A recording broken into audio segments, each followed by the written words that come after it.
I would like you to do is draw a circle on your paper, just like I drew. Just start out with a regular circle. Don't start filling any of it in until I guide you. Just a circle, just a circle. And this circle that you've drawn represents the cell membrane. So everything within the circle represents intracellular components. Fluid, proteins, organelles would be found in there. So this is representing a cell for us. And outside of the cell represents another kind of bodily fluid called interstitial fluid. This is fluid around cells. In physiology, you learn within week 1 about your body fluid compartments. I am showing you your biggest body fluid compartment is the fluid inside the cell, where we have all of our organelles and other things that are dissolved in that fluid. How many eggs are in a dozen? Good. How many is a half dozen? 6. How many is a baker's dozen? 13. Okay, so how do you know those things? Just from experience, buying a dozen of something, a half dozen. Okay, as future healthcare providers, some of the things you have to know are normal ranges. Normal ranges for red blood cell count. Normal ranges for white blood cell count. When you start your professional school, usually week 1, they give you a small booklet of all the normal ranges you are expected to know.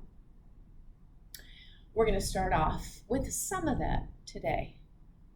Electrolytes.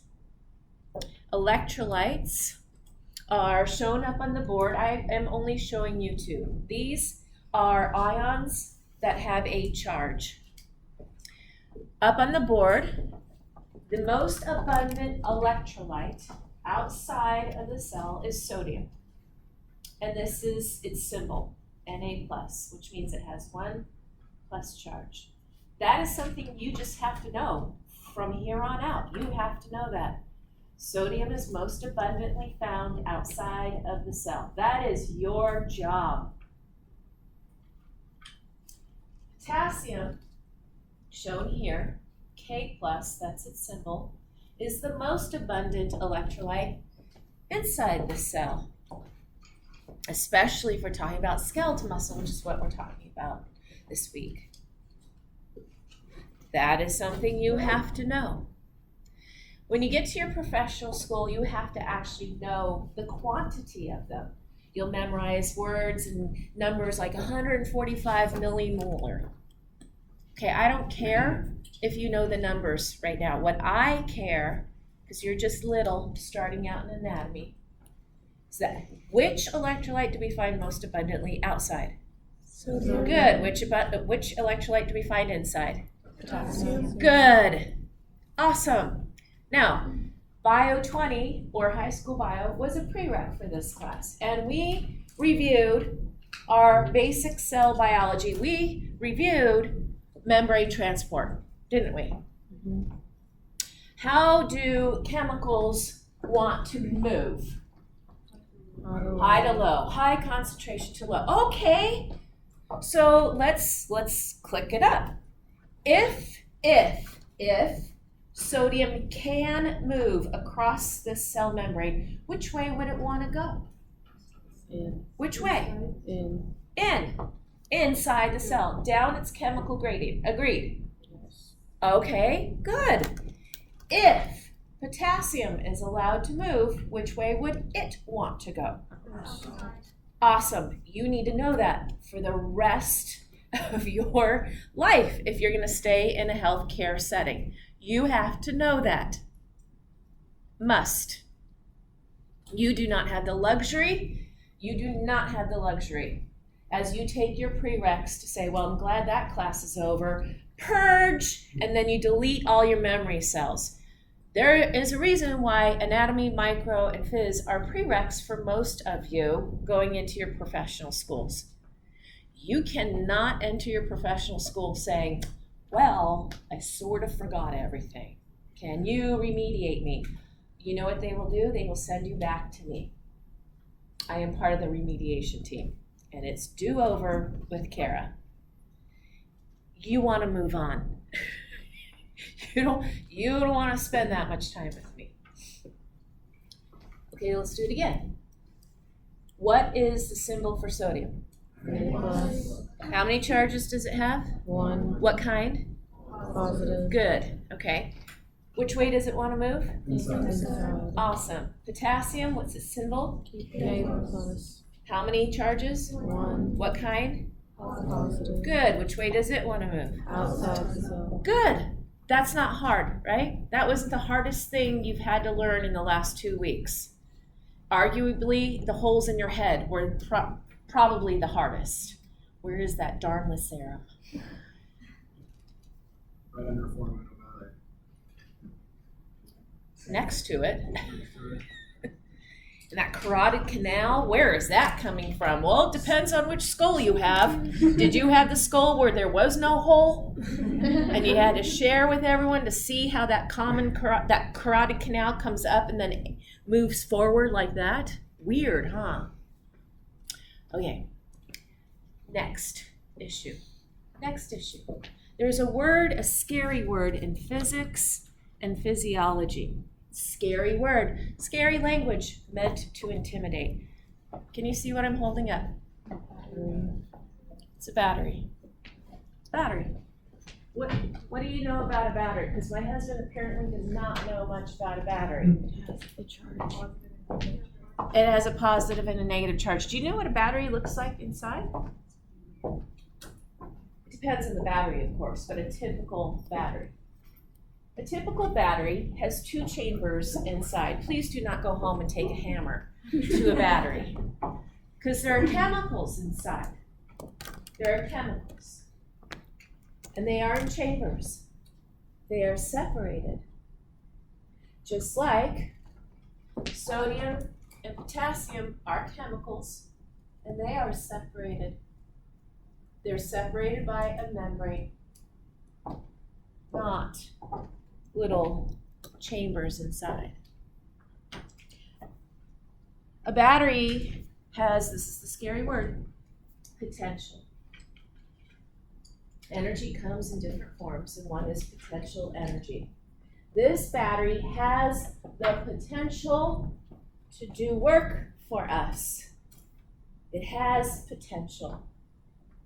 And it's the separation of chemicals, just like in our cell membrane, that holds this potential. When you put it in an electrical device and you engage the electrodes, you turn on your favorite electrical device. Don't tell me what that is. Then the chemicals move down their gradients. Just like I was quizzing you, they move down their gradients. And when they move down their gradients and they reach equilibrium, what do you say?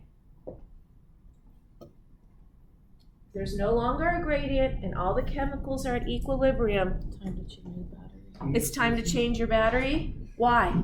Because there's no more charge. What do you say though, generically? It's dead. It's dead. Every single living cell in your body is a battery. Every single one. It has separation of charge, separation of chemicals that create that separation of charge. And how much separation you have determines the potential. That's why some bigger batteries have greater potential. They have bigger chambers, they can hold more. Every single cell in your body has a separation of chemicals. We just addressed that. Now we have to address the separation of charge. You see, because when we're dealing with movements of chemicals, we have 2 gradients we have to worry about. Chemical, which we just practiced, and electrical. And in physics, you're taught that opposite charges attract. Okay?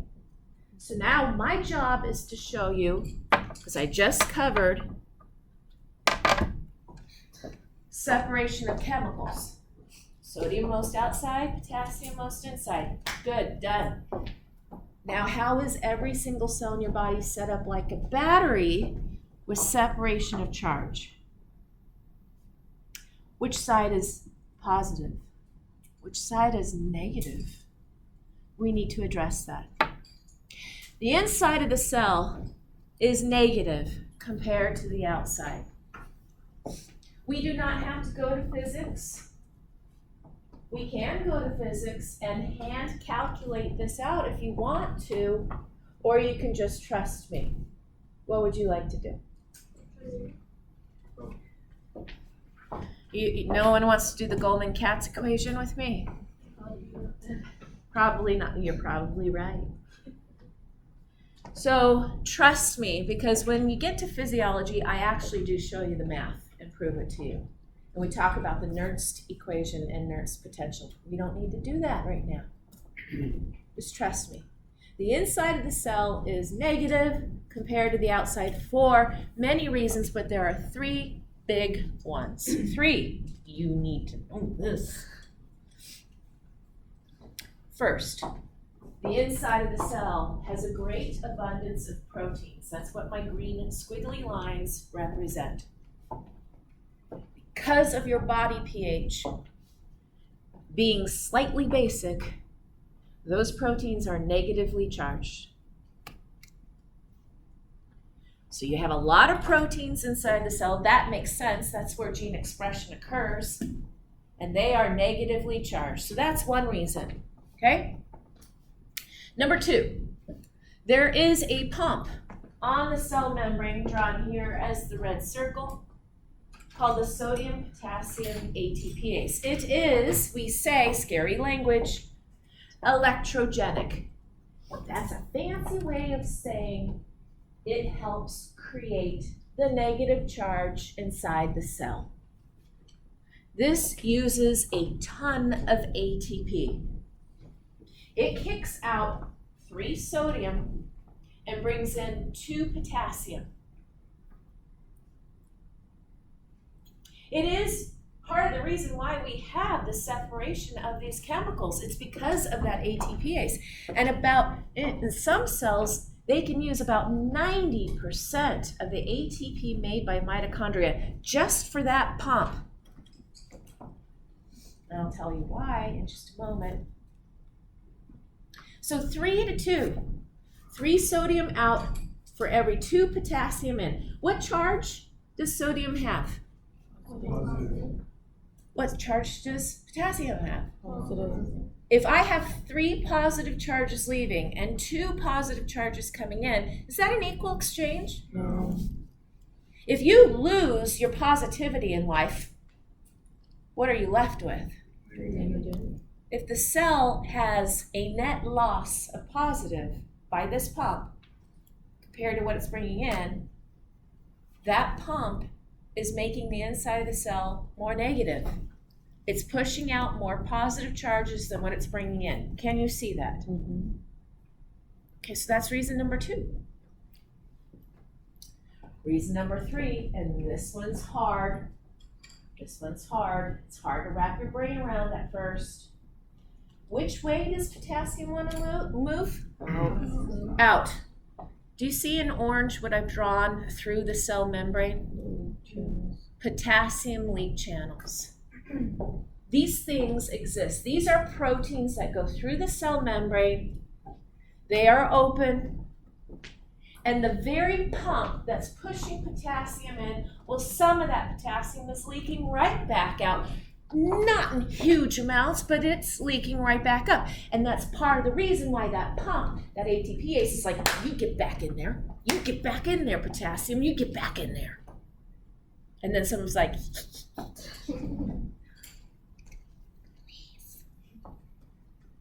so if potassium is leaking out, what charge does it have again? There goes more positivity. What remains behind? More negative.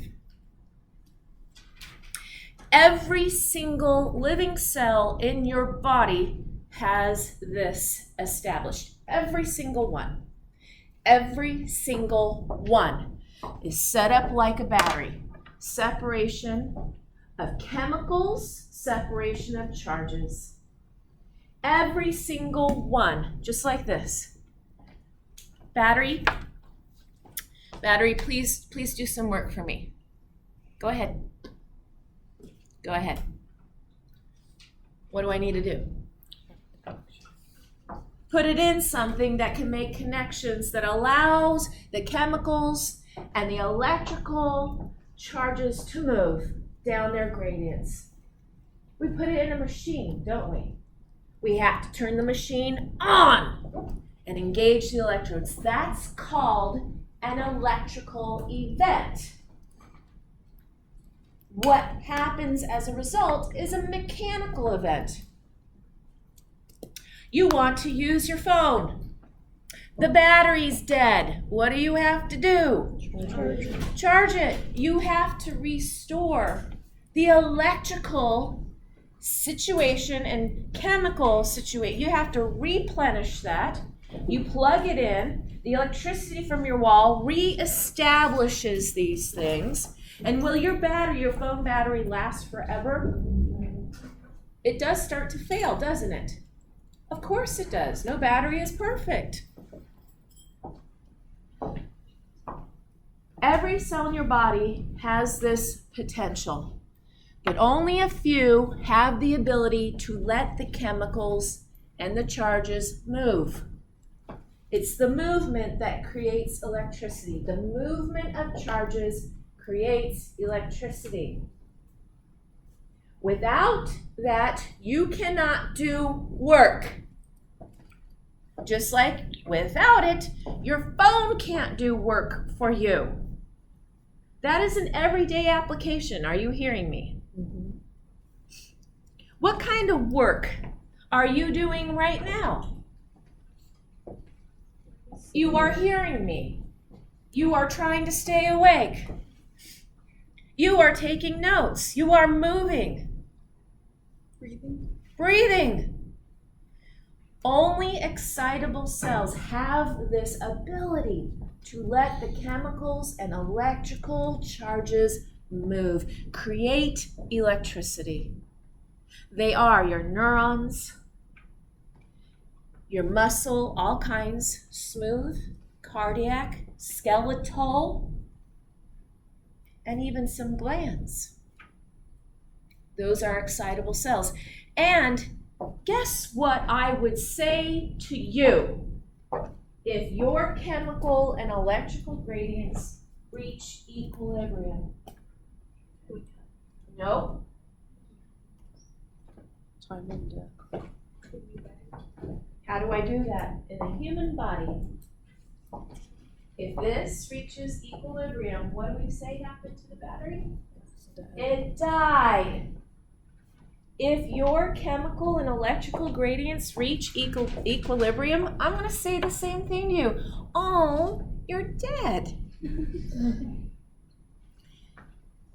It is this pump that helps reset the battery, reset the chemical and electrical separation. That's the reason why so much ATP goes to that pump. That's the reason why. Now, you don't need to worry about this, but I get this question.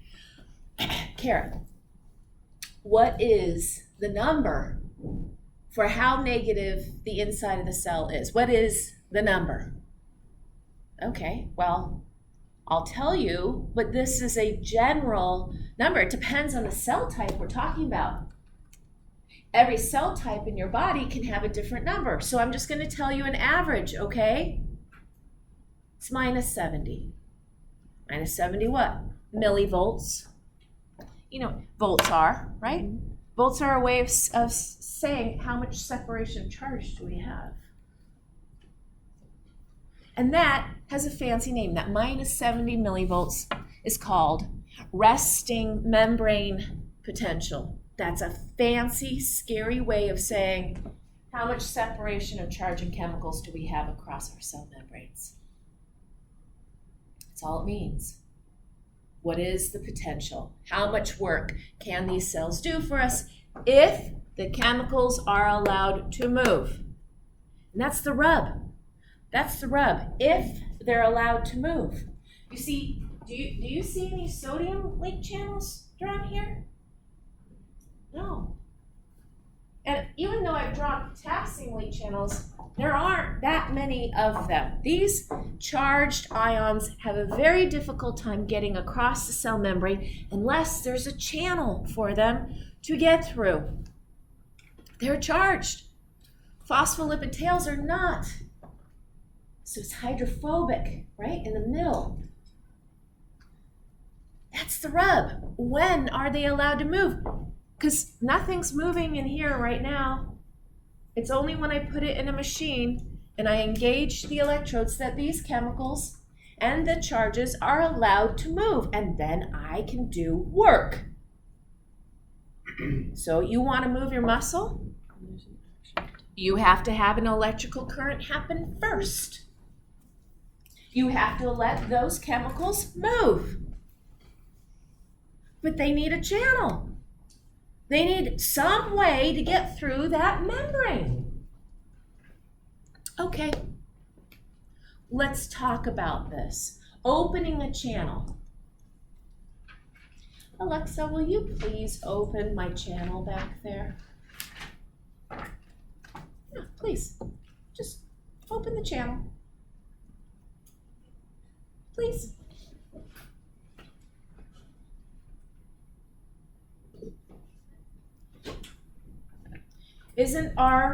Aren't the walls around our classroom a barrier between inside and out? She just opened up a channel. That's your only way to get through the wall. Do you understand that?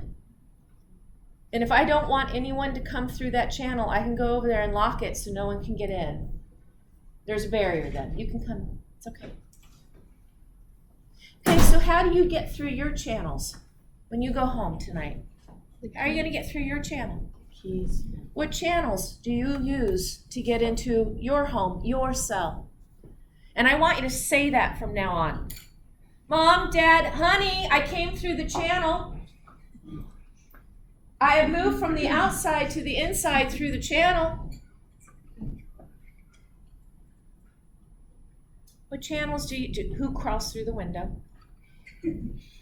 No one. Who uses the front door? Okay, good. It's locked. How do you get through it? Key. Keys. Okay, so there are some channels across the cell membrane where you need a key to open it. Now we do not say locked channel. We say gated channels. Gated channels. So now I want you to say, Mom, Dad, honey, I came through the gated channel. Turns out I have a key for it. I moved from the outside to the inside. Came through the gated channel. And you cannot say lock and key anymore. Your keys are ligands. Ligands. You do not say lock anymore. You say gated channel. Because the lock on the door is what's the gate, isn't it? That's the gate. That's what's stopping you.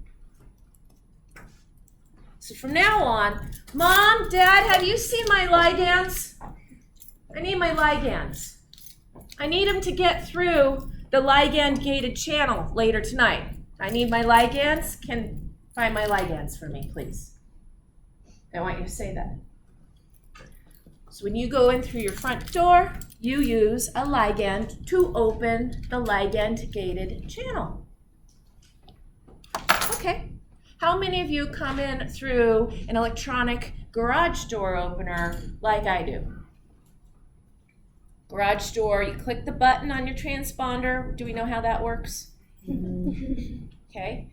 So when I come home, I like to play this game because I am surrounded by neighbors, older neighbors. I love them. I really do.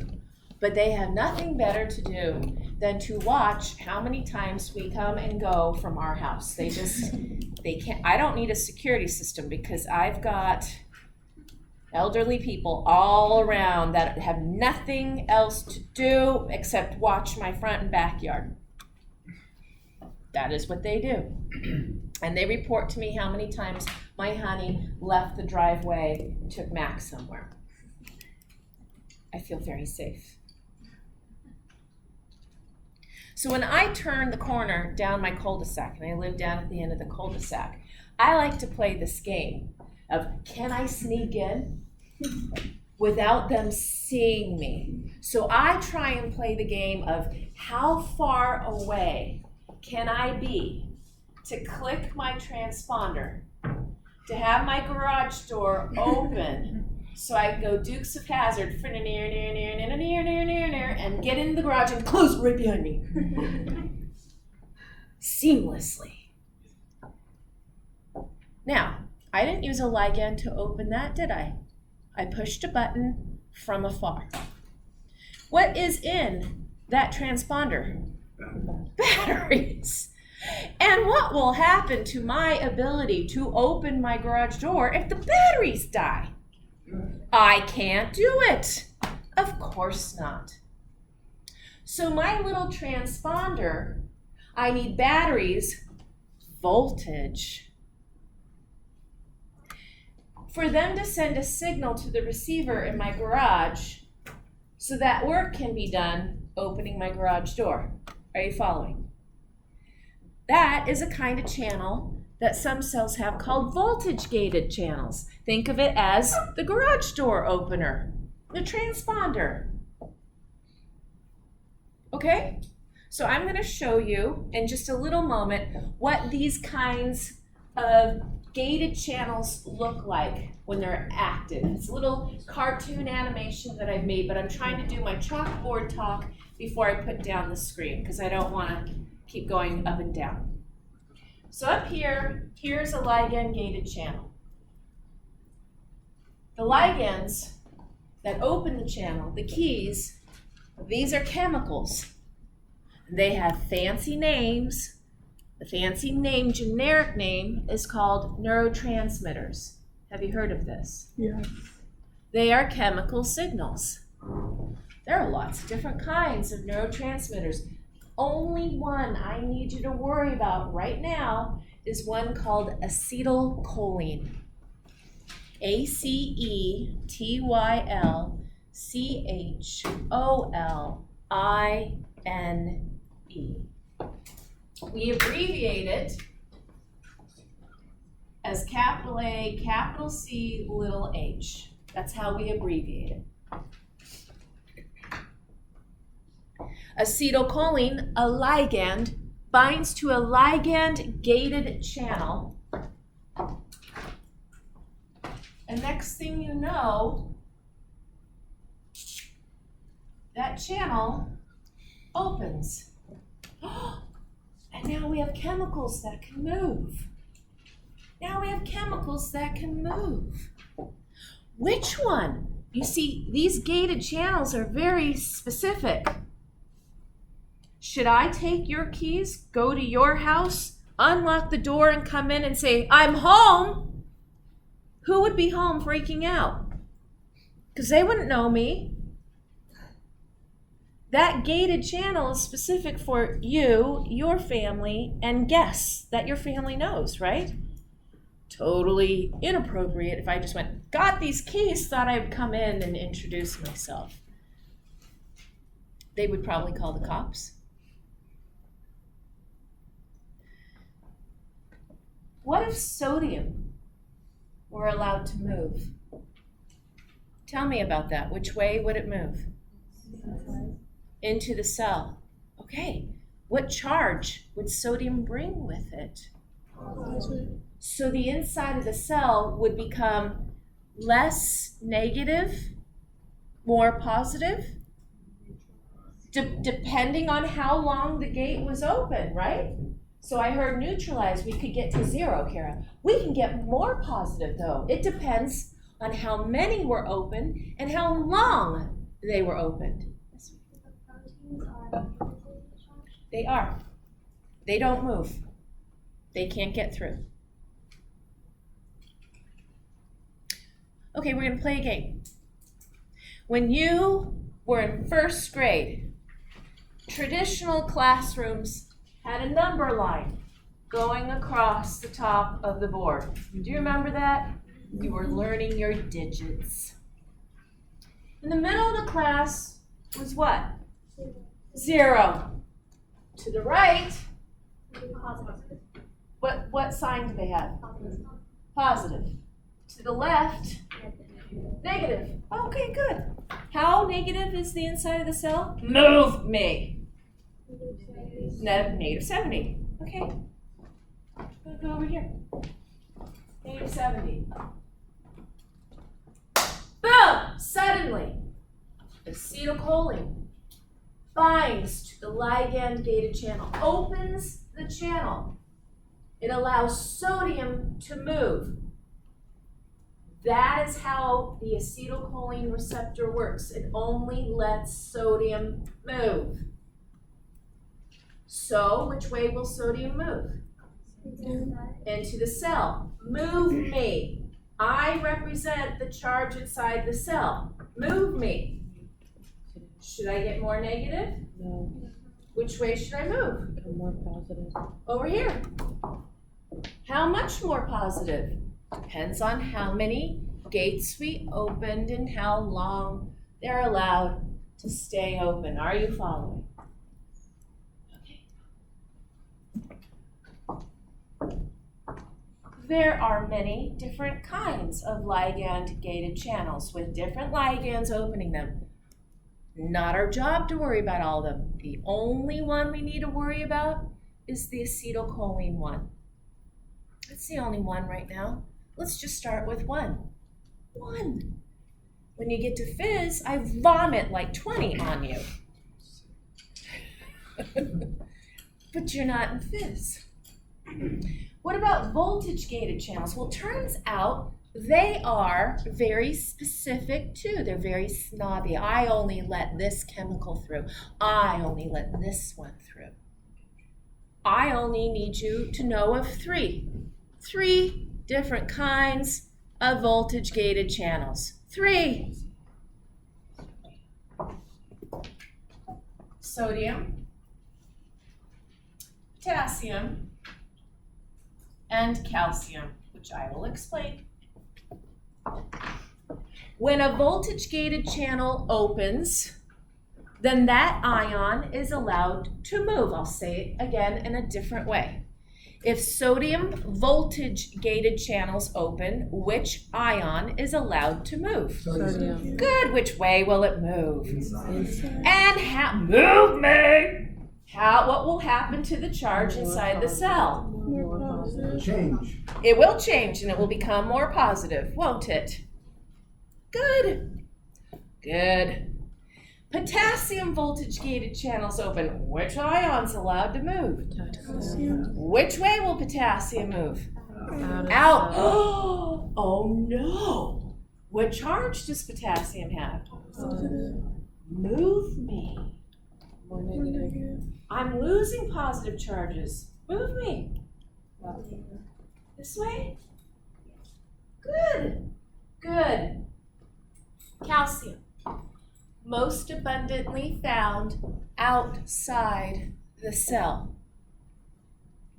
If a calcium voltage-gated channel opens, which way will calcium move? Into the cell. And what charge will it bring? Move me. More positive. Good. Okay. New words. It takes too long to say the inside of the cell gets less negative, more positive. There's one word that says that. Depolarize. One word that says that. Depolarize. Less negative, more positive.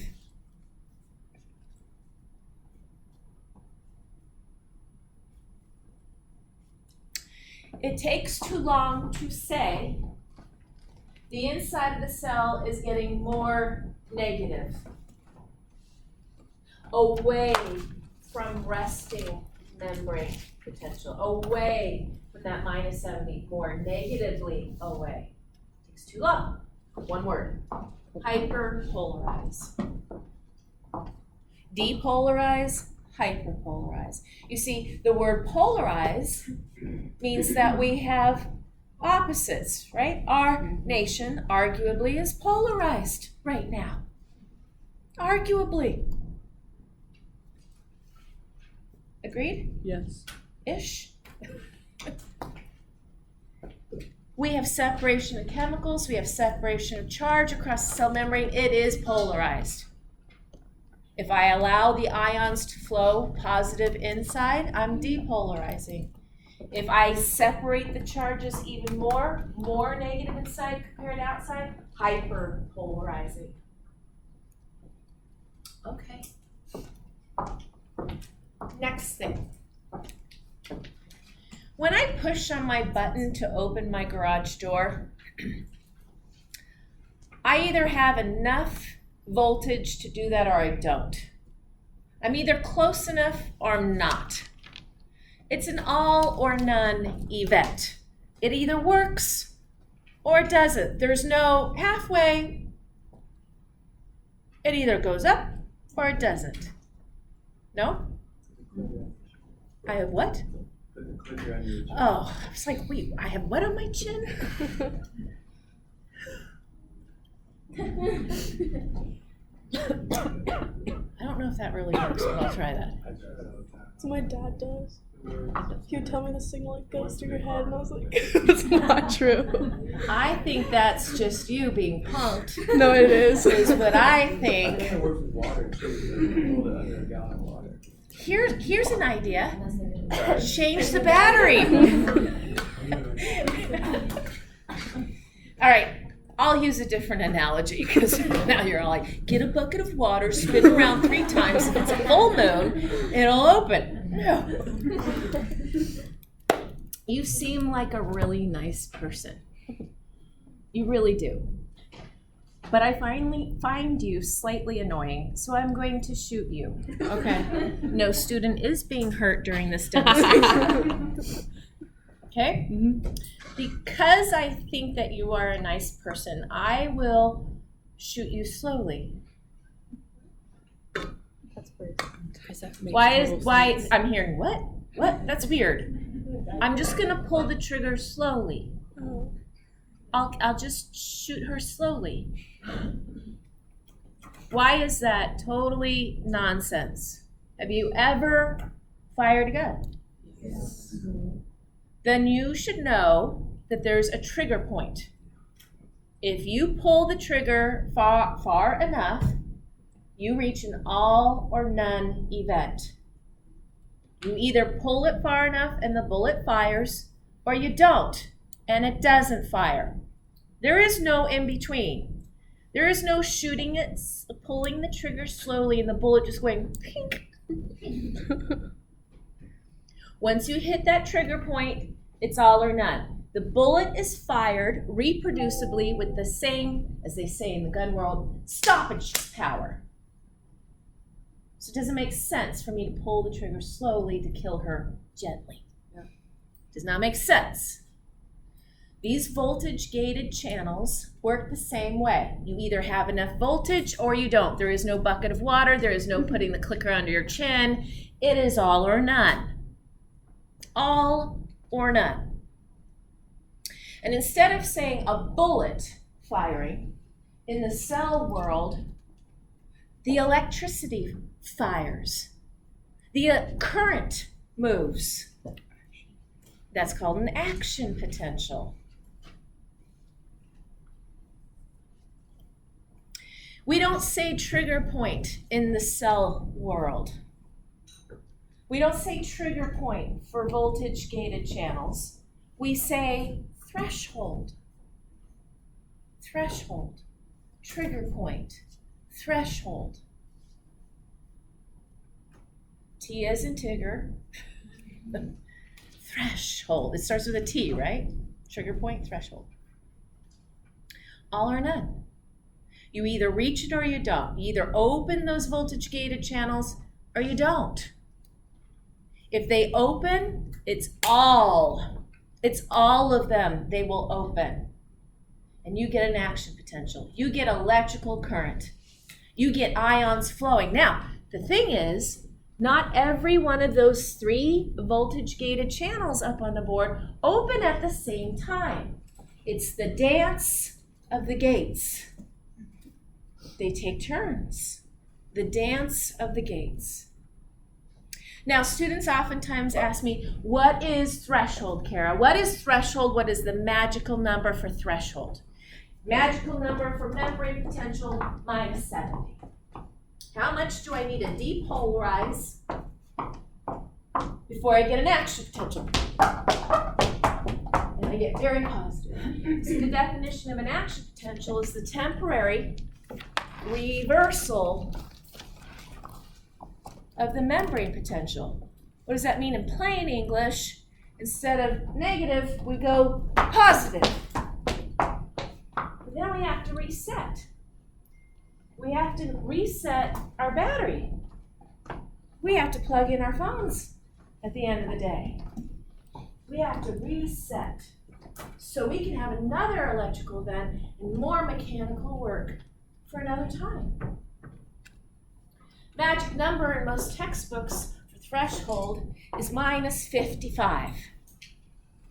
Do not commit that to memory. It depends on the voltage gate you're talking about. Does every gun have the same trigger point?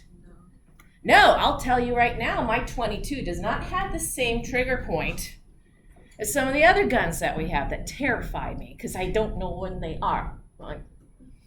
And Honey's like, you gotta open your eyes. I'm like, it's not my 22. I like my 22.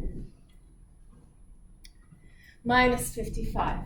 So -70 to -55. That's a difference of 15. Agreed? Mm-hmm. I have to depolarize enough to reach threshold, and then voltage-gated channels open. They open, and they open, and they open all along the cell membrane, and the inside of the cell gets really positive. Wait, what? The inside of the cell gets really positive? Then guess which voltage gate probably opens first? Well, if potassium opens, which way will it move? Out. That's a loss of a positive charge.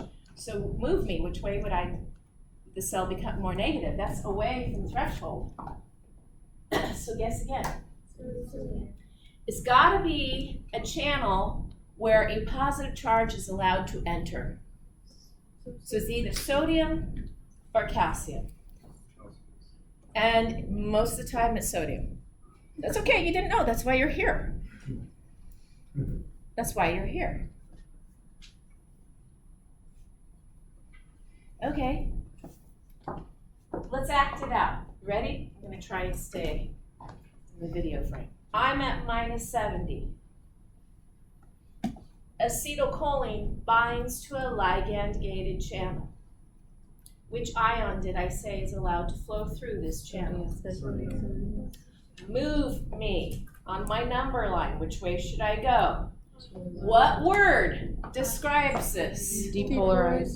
Good. And if I depolarize and I reach threshold, I now am going to open a different kind of channel. Which one opens first? Calcium. Which one had, not calcium.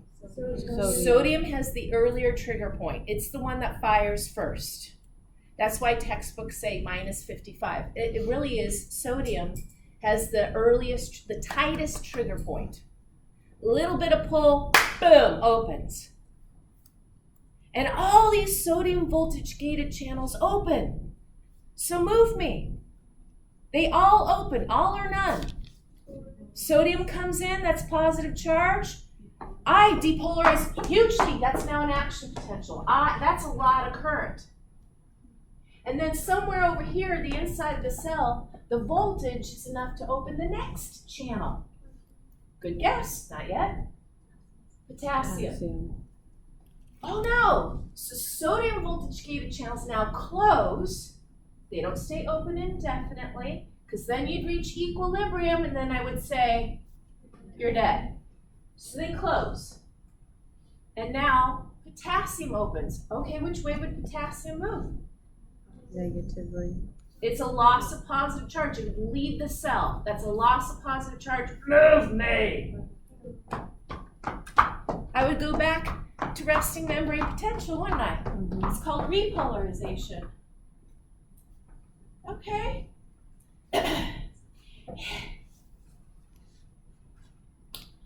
Excitable cells have this ability to generate an action potential and reset. And every time you have sodium coming in, that's an electrical current, and then potassium leaving, that's an electrical current. And we could do a lot of work with that. That whole thing, this way, then this way. I should have put on my Teddy Go Fasters for today. That's an action potential. That's your electrical event. And after you have that, you can have a mechanical event. You do work. So, listen to me, and then we will watch some videos, okay? But listen to me. And not all of what I'm about to tell you is part of your essay question. I will do this more than one time. I'm going to go from start to finish. This is more than your essay question, so I want you to listen. This is being recorded, videotaped. Then I will tell you what your essay question is, and then we will go through it several more times, watching videos and trying to get the concept down. But right now, I am asking you to use your imagination. Okay, SpongeBob? Our story begins with this cell. This is my sad drawing of a neuron. The anatomy of a neuron is that it has a cell body, also called soma, also called perikaryon. There are two names for everything except for when there seems like there are 7, remember? This is the nucleus. Peri mean around, karyon, nucleus. Cell body, soma. These pointy things are called dendrites. And found on the soma and dendrites, you would find ligand-gated channels. And which one? The only one I'm asking you to know. Acetylcholine, ligand-gated channels. And if acetylcholine binds, which ion is allowed to move? Sodium. Good. So, if there are ligand-gated channels that bind to acetylcholine,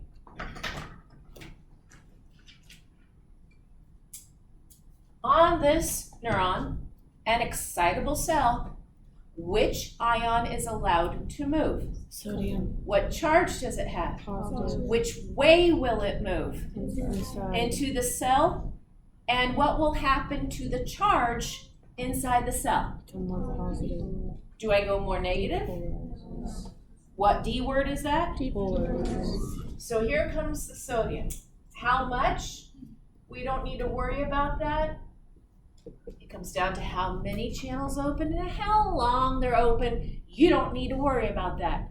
I want you to know if they open, enough sodium comes into the cell where the inside of the cell becomes very positive. This is the soma.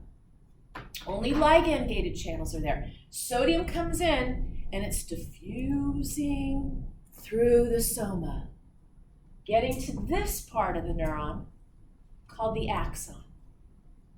Okay? And right around here,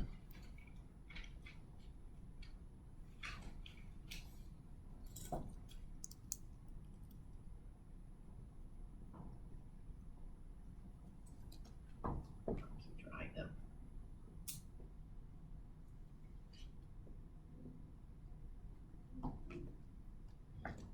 In black, I'm drawing voltage-gated voltage-gated channels. They are not found on the soma.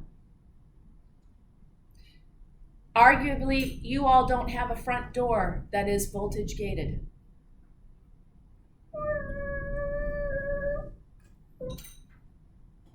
No, but our entry doors over here on this floor are voltage-gated, aren't they? Yes.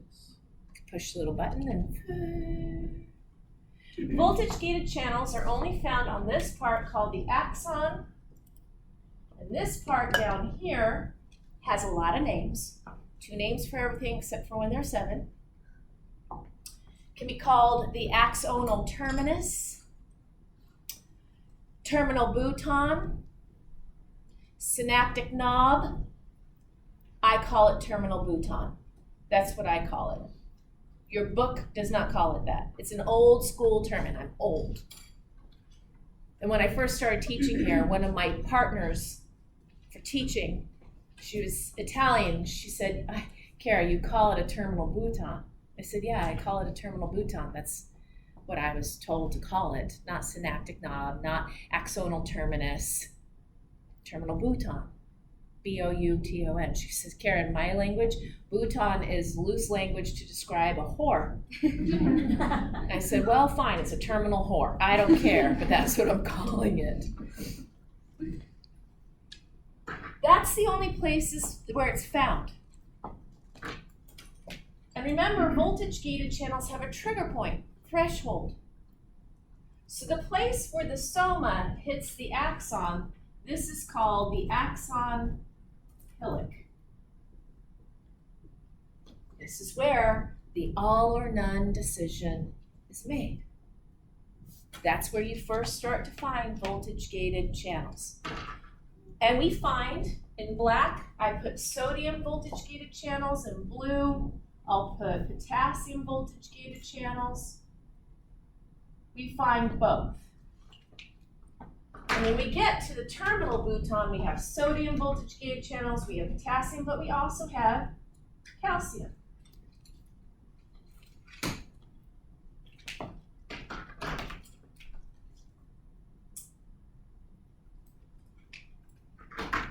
So we have all 3 when we get to the terminal bouton.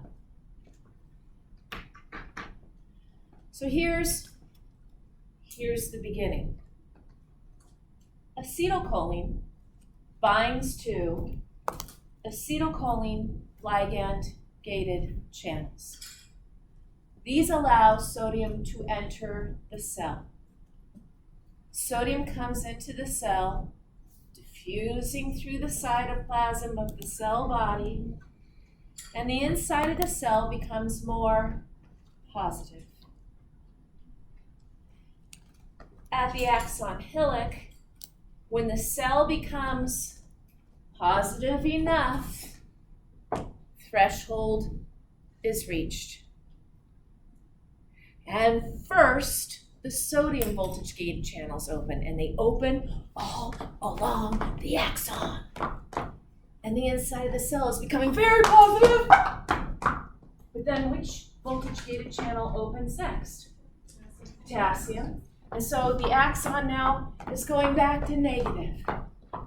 Meanwhile, back at the bat cave, the action potential reaches the terminal bouton. Calcium voltage-gated channels open. Which way will calcium move? From outside to inside. What charge does it bring? Positive. When calcium moves into cells, great things happen. Calcium is a molecular switch. Great things happen. If too much calcium comes in, however, that's the trigger for the cell to kill itself. I know. So we need some calcium to come in to make great things happen, but not too much, because then the cell dies. So calcium comes into the terminal bouton, into the cytoplasm. And you see these round things that I've drawn here? Those are called vesicles. And they're filled with acetylcholine, our neurotransmitter.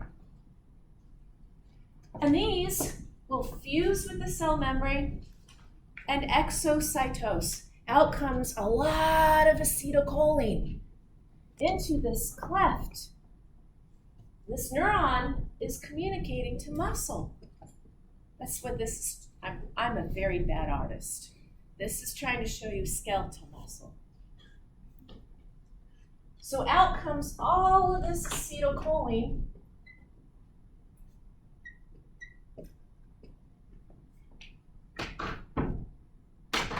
And guess what kind of receptors are found on the muscle?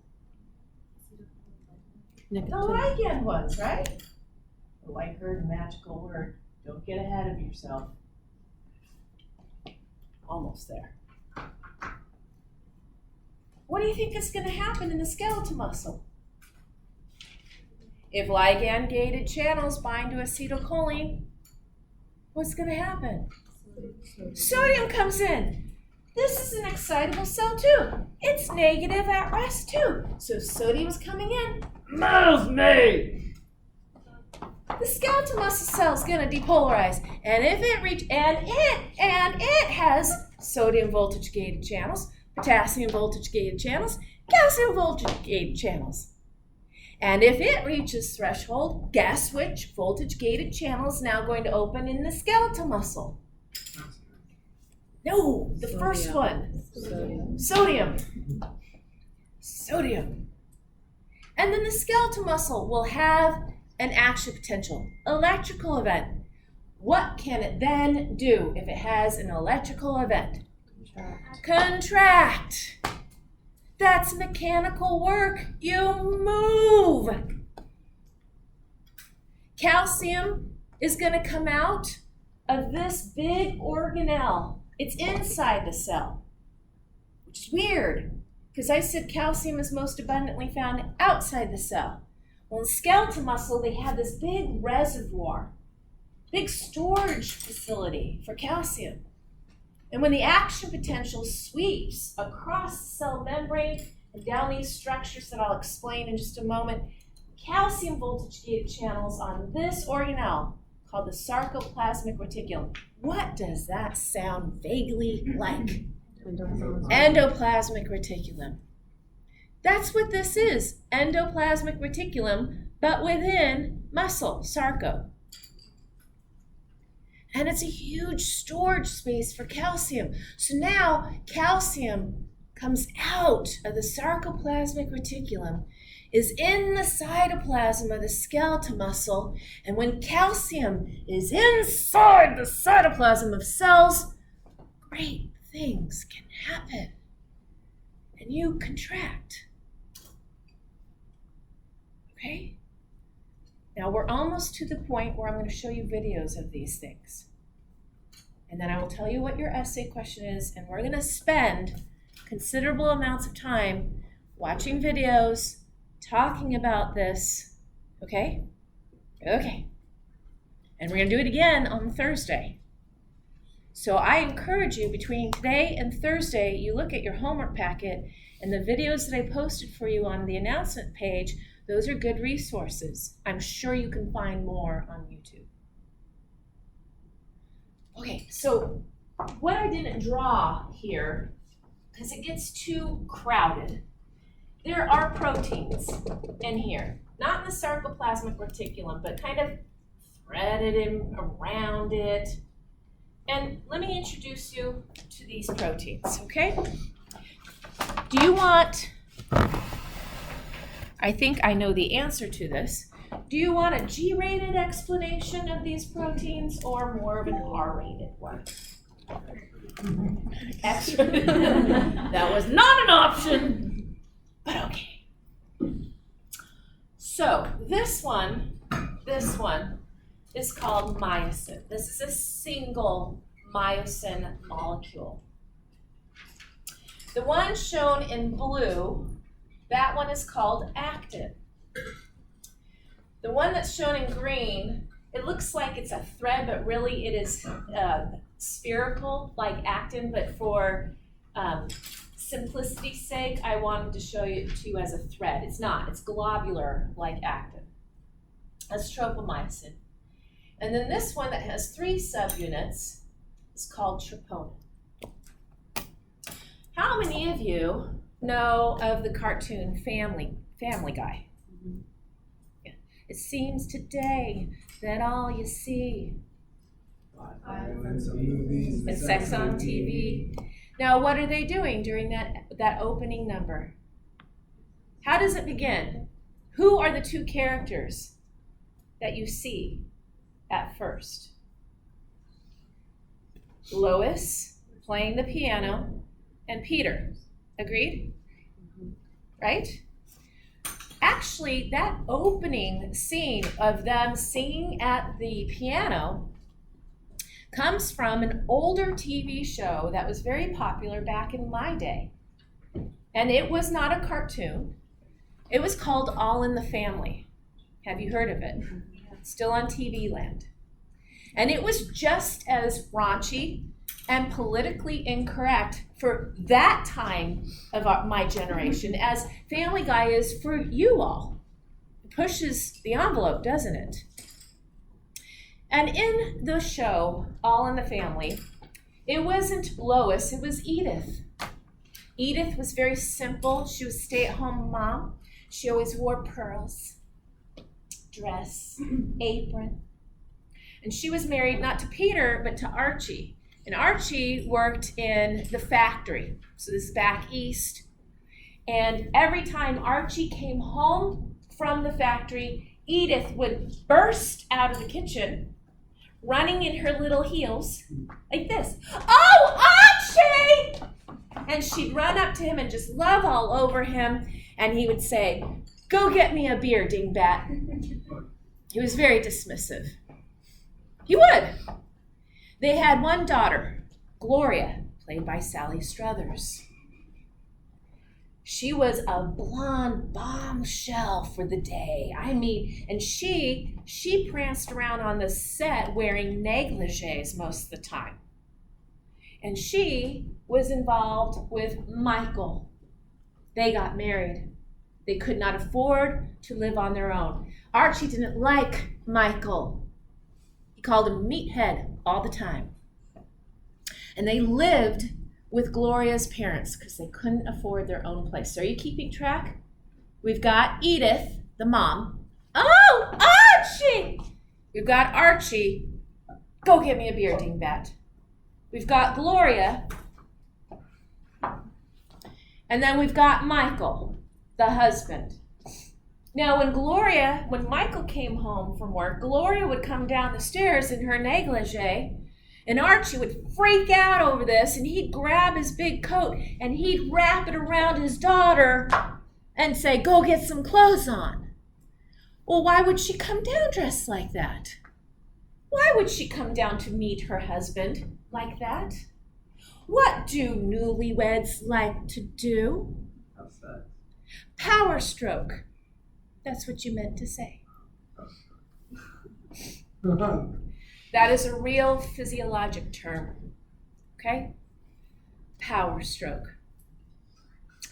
And in order to power stroke, what does the man's penis have to do? What's another word for it? Blood flow. Okay, but tell me a slang term for a man's penis. Boner, okay. Keep going. Thank you. Cock. His penis must be in the cocked position. These are real terms in a physiology textbook. Sounds X-rated, which makes it more interesting, but these are real terms. For obvious reasons, I can draw it another way.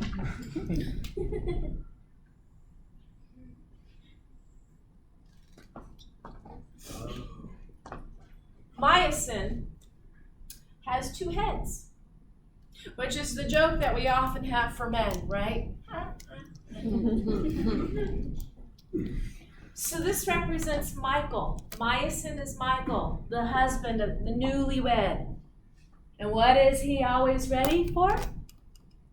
What is he always ready for? Power stroke. Power stroke. So he's always cocked and ready to go. You see those two heads down here? They move, they pivot.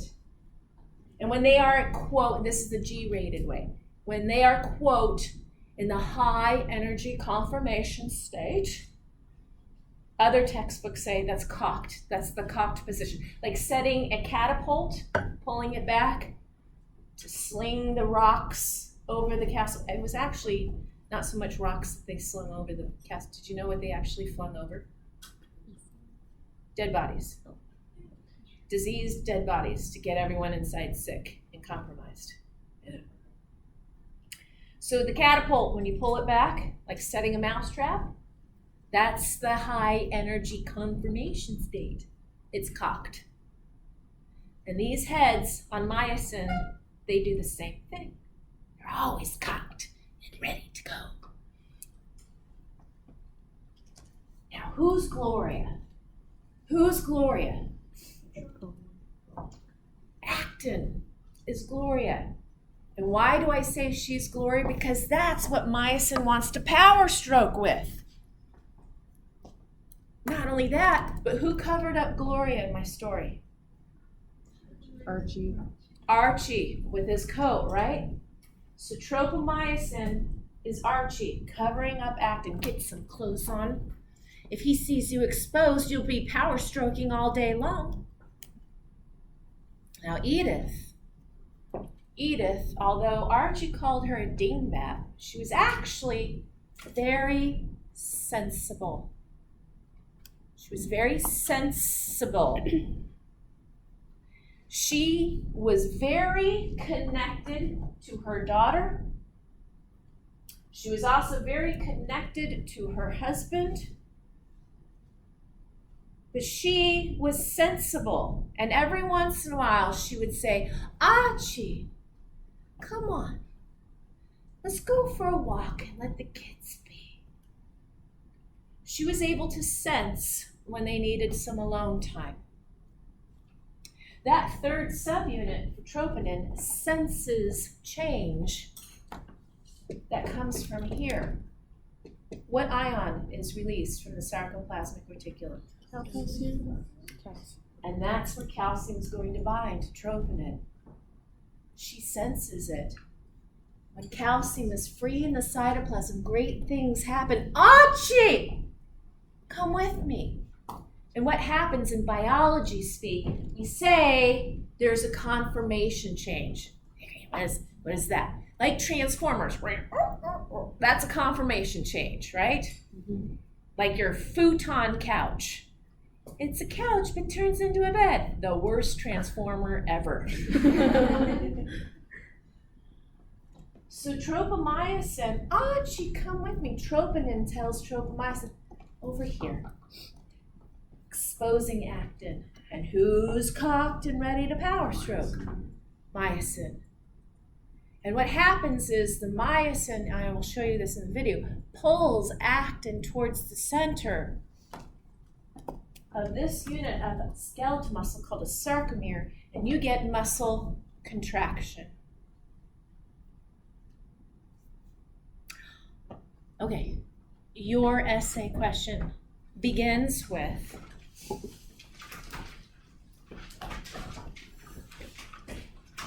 synaptic vesicles fusing and exocytosing acetylcholine to this structure called a neuromuscular junction.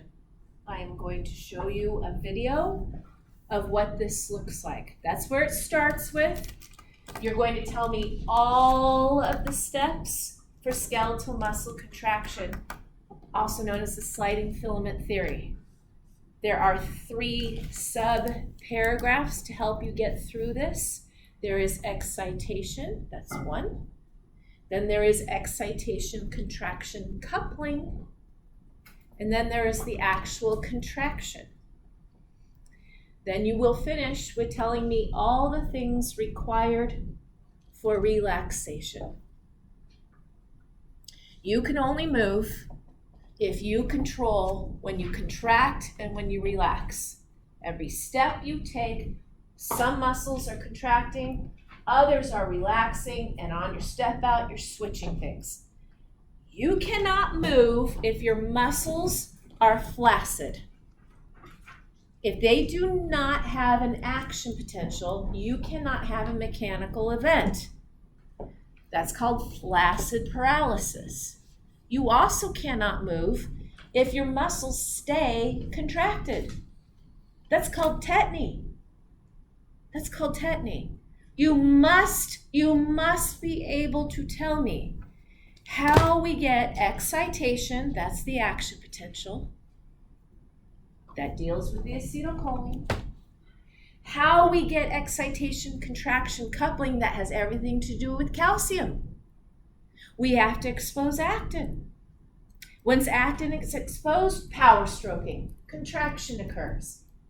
And then you have to be able to tell me how this ends. How do we get relaxation? Are you ready to watch some videos now?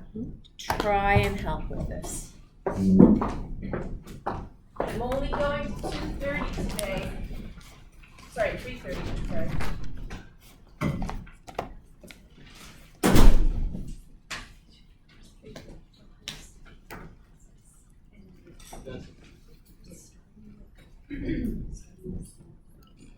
We're gonna go through it.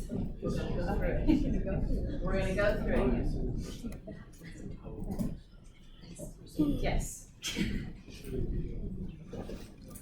It's gonna take today.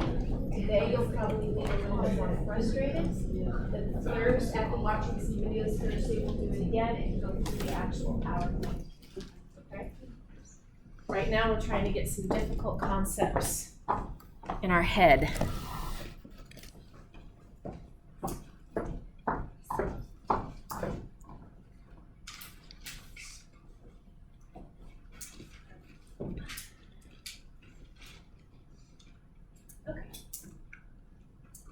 First video I'm going to show you is the neuromuscular junction. This is where the terminal bouton is going to release the acetylcholine and communicate to the skeletal muscle to start an action potential, the electrical current. You cannot have contraction without the electrical current.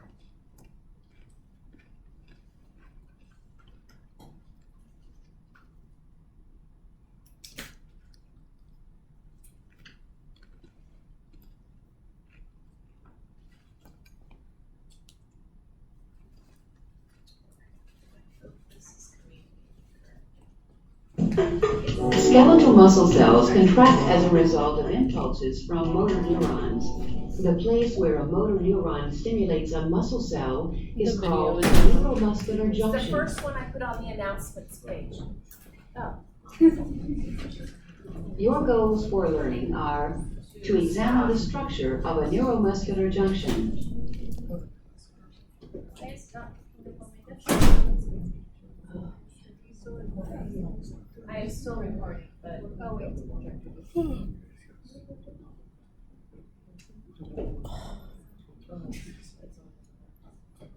Projector.